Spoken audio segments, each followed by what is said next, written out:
வணக்கம். ஒரு புதிய வாழ்க்கை நிகழ்ச்சிக்கு உங்களை அன்புடன் வரவேற்கிறோம். இந்த நிகழ்ச்சியின் மூலமா உங்களை சந்திச்சதுல ரொம்பவே சந்தோஷப்படுறோம். இன்னைக்கு ஒரு முக்கியமான தலைப்பை தான் பார்க்க போறோம். நம்ம வாழ்க்கையில ஒவ்வொருத்தருக்குமே ஒரு கனவு இருக்கும். அந்த கனவு நிறைவேறாம போகும்போது அது நம்முடைய தோல்வியா, அதை தான் நம்ம பார்க்க போறோம். அது மட்டும் இல்லை, இன்னைக்கு நம்முடைய ரீஜனல் ஃபோக்கஸ் ஸ்ரீலங்காலேருந்து பாடல்களையும் சாட்சிகளையுமே உங்களுக்காக கொண்டு வந்திருக்கோம். அது மட்டும் இல்லை, சிபிஎன் சின்னலிஸ் ஃபேஸ்புக் பேஜை நீங்கள் போய் பாருங்கள். இங்கே நிறைய சாட்சிகள், பாடல்கள் இருக்குது. நிச்சயமாக இது உங்களுக்கு ஒரு உத்வேகத்தை கொடுக்கும். இப்போது கோரவெல்லாவில் இருந்து சென்ட் பீட்டர்ஸ் சர்ச்சுடைய ஒரு சிங்கள பாடலை பார்க்கலாம்.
இந்த பாடலை பாடிய குழுவினருக்கு எங்களுடைய நன்றி.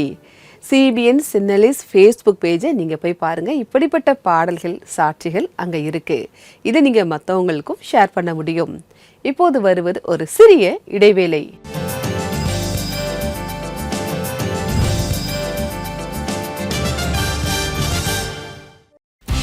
ஒரு புதிய வாழ்வு ஒவ்வொரு புதன்கிழமை தோறும் உங்களுக்காக தேசிய பிரதேசங்களின் நிறத்தை தேசிய டிவியின் மேடையில் கொண்டு வருகிறது. உண்மை சம்பவத்தை பாருங்கள். சபை பாடகர் குழு பாடல்களை கேளுங்கள். மேலும் சரித்திர சிறப்பு வாய்ந்த தேவாலயங்களை சுற்றி பாருங்கள். ஒவ்வொரு புதன்கிழமையும் ஒரு புதிய இடத்திற்கு செல்லுங்கள்.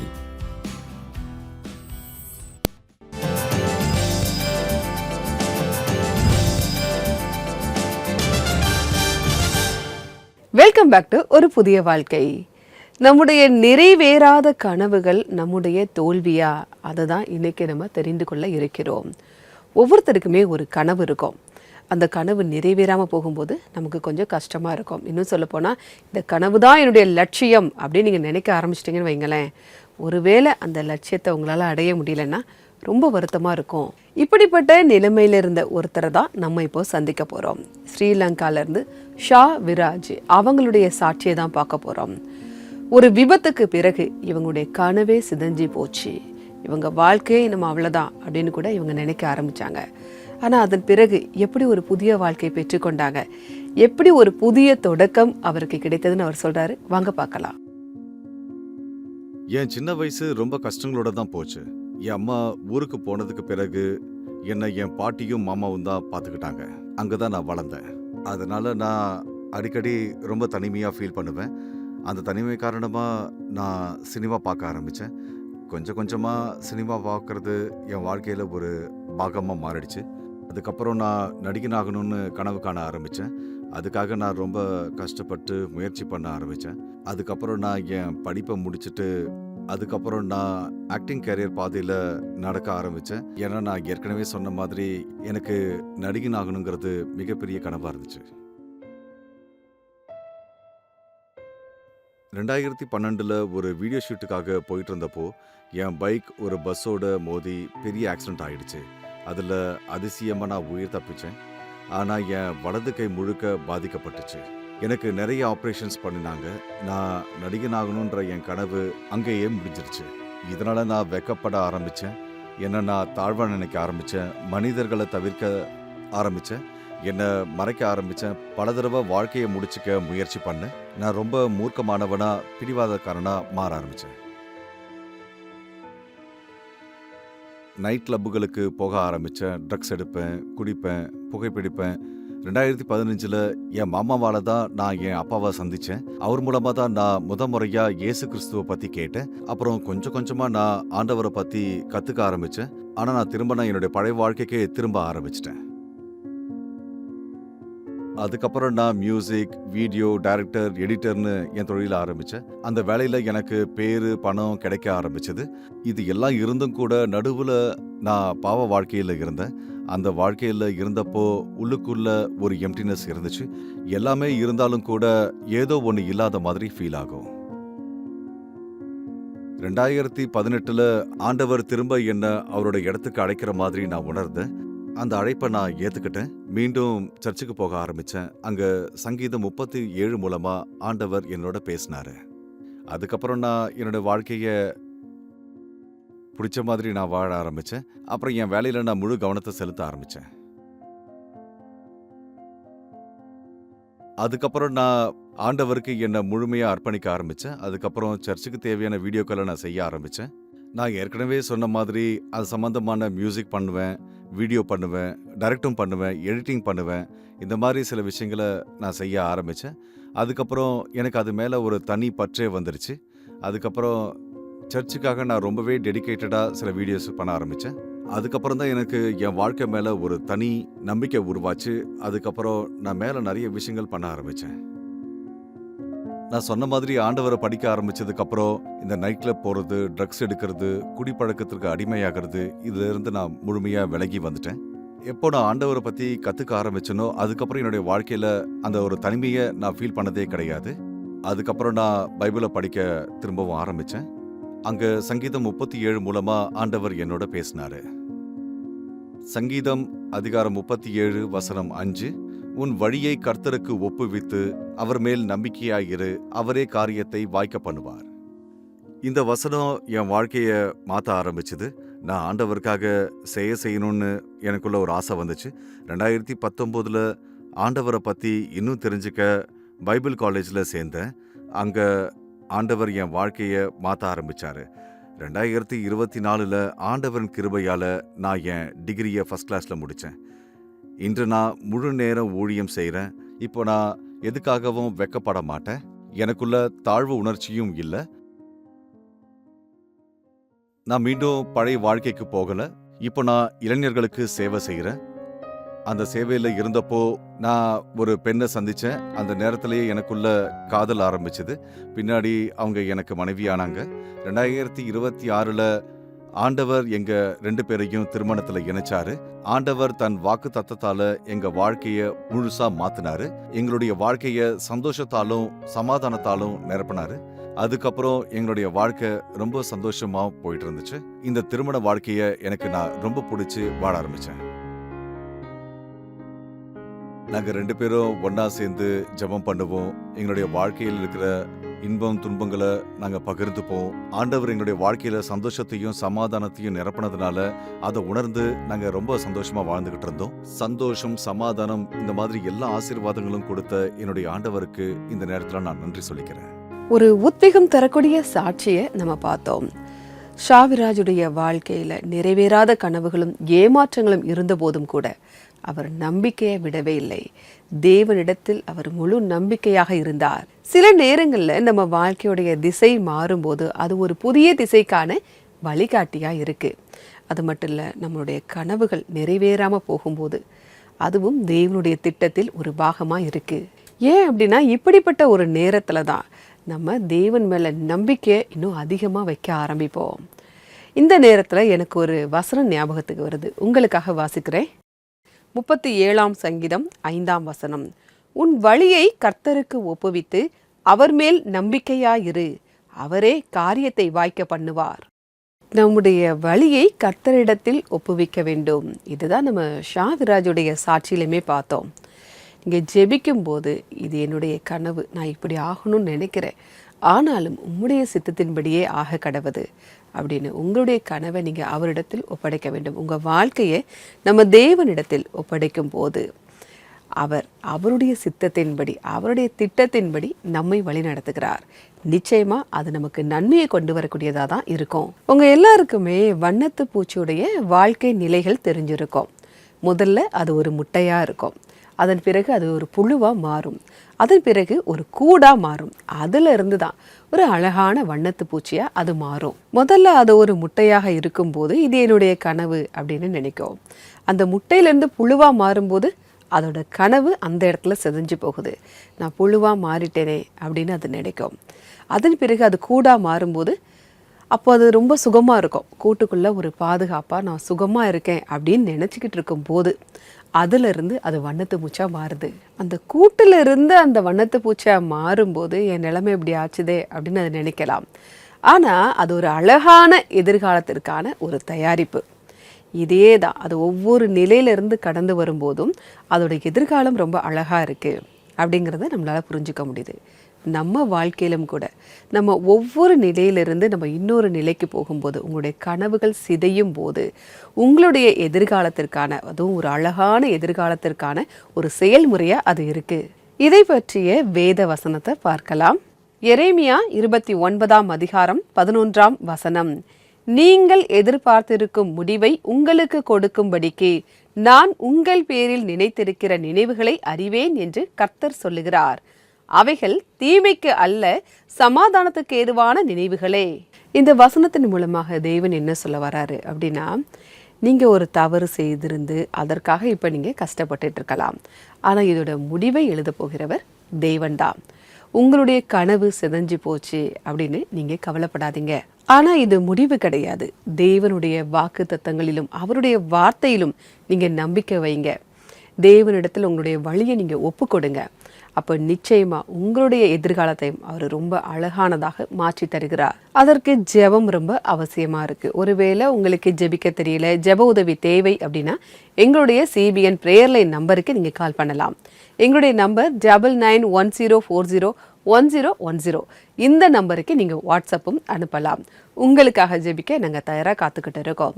இப்போது வருவது ஒரு சிறிய இடைவேளை.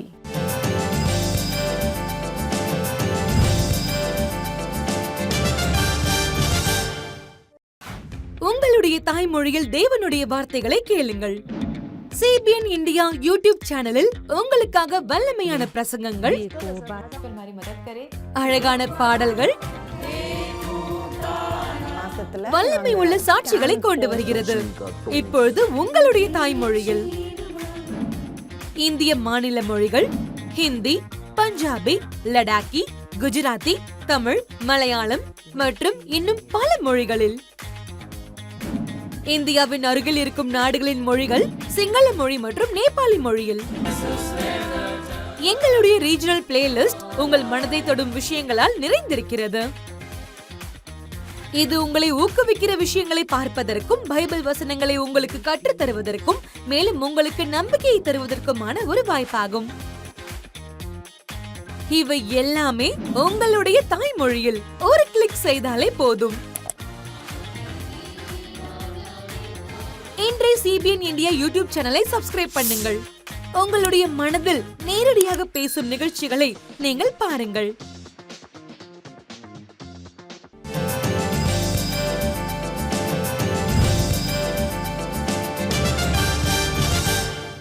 வெல்கம் பேக் டு ஒரு புதிய வாழ்க்கை. நம்ம வாழ்க்கையில் நிறைவேறாத கனவுகள் நமக்கு தோல்வியா அப்படின்னு நம்ம பார்த்துட்ருக்கோம். நம்முடைய கஷ்டமான தருணங்கள் கூட நமக்கு ஒரு புதிய பாதையை காட்டுகின்றன. நம்முடைய தேவன் உடைந்து போன கனவுகளை ஒன்று இணைத்து நமக்கு ஒரு புதிய நோக்கத்தை தருகிறார். இதை தான் நம்ம பார்த்தோம். இப்போ நம்ம ஒரு சிறப்பு விருந்தினரை சந்திக்க போறோம். Reverend S Perera. இவங்க சென்ட் பீட்டர்ஸ் சர்ச்சுடைய போதகரா இருக்காங்க. இவங்களுடைய வாழ்க்கையில தேவன் இப்போ வரைக்கும் எப்படி வழிநடத்தி கொண்டிருக்கிறார் அப்படிங்கறத அவங்க சொல்றாங்க. வாங்க பார்க்கலாம். நான் கடந்த 21 ஆண்டுகளா போதகரா சேவை செஞ்சுக்கிட்டு வரேன். 2002ஆம் ஆண்டு நான் உதவி போதகரா அபிஷேகம் செய்யப்பட்டேன். 2004 நான் முழுமையான மெய்ப்பராக அபிஷேகம் பெற்றேன். இப்போ செயின்ட் பீட்டர்ஸ் சர்ச் கொரோல்லா வேலாவில் போதகரா இருக்கேன். இதுக்கு முன்னாடி பல சபைகளில் நான் போதகரா வேலை செஞ்சுருக்கேன், சேவை செஞ்சுருக்கேன். என் வாழ்க்கை முழுவதையும் இந்த பணிக்காகவே நான் அர்ப்பணிச்சிருக்கேன். நான் பிறக்கும்போது 2 வருஷம் வர நடக்க முடியாமல் தவிச்சேன். எல்லாரும் என்ன மாற்றுத்திறனாளி குழந்தை அப்படின்னு சொன்னாங்க. இதனால் என் அம்மா ரொம்ப கஷ்டப்பட்டாங்க. அவங்க என்ன எல்லா சபைகளுக்கும் கூட்டின்னு போய் ஜெபிச்சாங்க. அந்த ஜெபங்களால் தான் நான் நடக்கவே ஆரம்பித்தேன்னு நினைக்கிறேன். அப்போ எனக்கு 8 வயசு இருக்குன்னு நினைக்கிறேன். ஒரு வயதான மெய்ப்பரை நான் பார்க்க நேர்ந்தது. அவரை பார்க்கும்போது போதகரா ஆகணும் அப்படிங்கிற ஆசை எனக்குள்ளே வந்தது. அதுக்கப்புறம் நான் பைபிள் காலேஜுக்கு போனேன். அங்கே என் வாழ்க்கையை இந்த சேவைக்காக தான் நான் உறுதியாக செய்யணும் அப்படிங்கிற முடிவுக்கும் வந்தேன். அது எனக்கு கிடைச்ச வரப்பிரசாதம்னு நினச்சேன். எனக்கு கிடைச்ச இந்த வரத்தை பயன்படுத்தி என்னால் முடிஞ்ச அளவுக்கு எல்லா பலவீனமானவர்களையும் எழுப்பி அவங்களுக்கு உதவி செய்யணும் அப்படின்னு நான் நினச்சேன். இந்த மாதிரி ஒவ்வொரு சூழ்நிலையிலையும் ஆண்டவர் என்னை பலப்படுத்தினாருன்னு தான் சொல்லணும். எல்லா நிகழ்வுகள்லையும் அவர் என் கூடவே இருக்கிறாருன்னு நான் நம்பினேன். எல்லா சவால்களையும் அவர் தான் கடக்க உதவினாருன்னு நிச்சயமாக நான் சொல்லுவேன். அதுக்காக நான் நம்ம ஆண்டவருக்கு நன்றி சொல்கிறேன். என்னுடைய வாழ்க்கையில் என்னை அதிகம் ஊக்குவித்து என்னை ஆண்டவரனுடைய வழியில் செல்றதுக்கு ஊக்குவித்த வேத வசனம் என்னன்னா, அதுதான் ஏசாயா 42:3. இதை தான் நான் தினமும் வாசிச்சுட்டு இருந்தேன். இந்த ஒரு வசனத்தை எந்த சூழ்நிலையிலையும் என்னுடைய வாழ்க்கையிலையோ என்னுடைய சேவைகள்லையோ மறக்கவே முடியாது. ஏசாயா 42:3.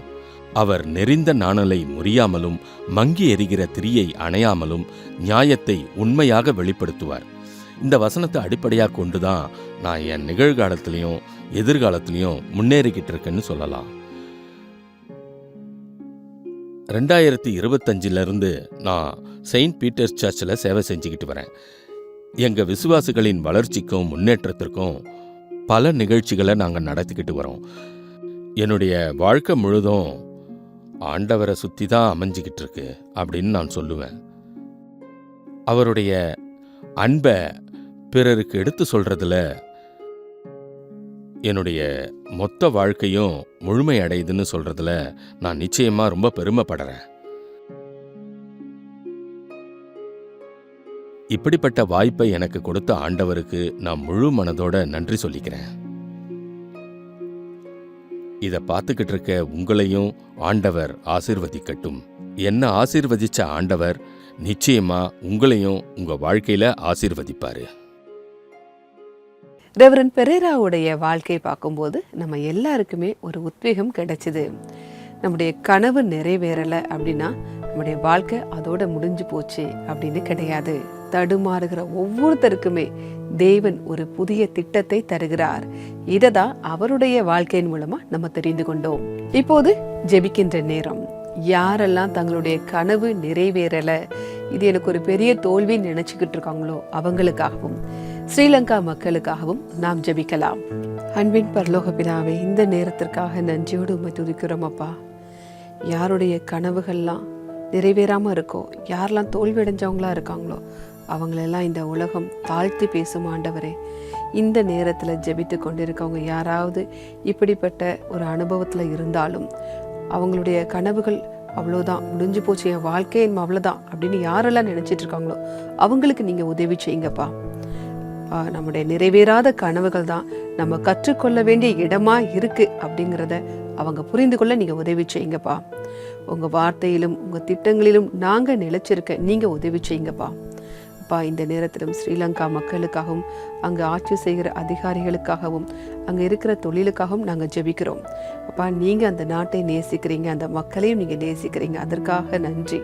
அப்பா, தொடர்ந்து அவர்களை உமது வழியில் உமது சித்தத்தின்படி வழிநடத்தும். இப்ப இயேசுவின் மூலமா ஜெபம் கேளும் பரமபிதாவே. ஆமேன், ஆமேன். நம்ம வல்லமையான தேவனிடத்தில் ஜெபித்திருக்கிறோம். நிச்சயமாகவே அவர் உங்களுக்கு நன்மையானதை தருவார். இப்போது இன்றைக்கான பைபிள் வசனம் என்ன அப்படிங்கிறத பார்க்கலாம். உன் வழியை கர்த்தருக்கு ஒப்புவித்து அவர் மேல் நம்பிக்கையாயிரு, அவரே காரியத்தை வாய்க்க பண்ணுவார். சங்கீதம் 37:5. உங்களுடைய வழிகள் எல்லாவற்றையும் தேவனிடத்தில் ஒப்படைக்க வேண்டும். அப்பா, நான் இதுதான் நினைக்கிறேன், நான் இப்படி ஆகணும்னு ஆசைப்படுறேன், ஆனாலும் உம்முடைய சித்தத்தின்படி என்னை வழிநடத்துங்க அப்படின்னு நீங்கள் அவருடைய சித்தத்துக்கு நீங்கள் ஒப்பு கொடுக்கும் போது நிச்சயமா உங்கள் எதிர்பார்ப்பை அவர் பூர்த்தி செய்கிறார். நிகழ்ச்சியுடைய நிறைவு பகுதிக்கு வந்துட்டோம். இன்றைக்கான நிகழ்ச்சி உங்களுக்கு ஆசீர்வாதமாக இருந்திருக்கும் அப்படின்னு நான் கர்த்தருக்குள்ள விசுவாசிக்கிறேன். நான் நாளைக்கு வேறொரு எபிசோட்ல உங்களை சந்திக்கிறேன்.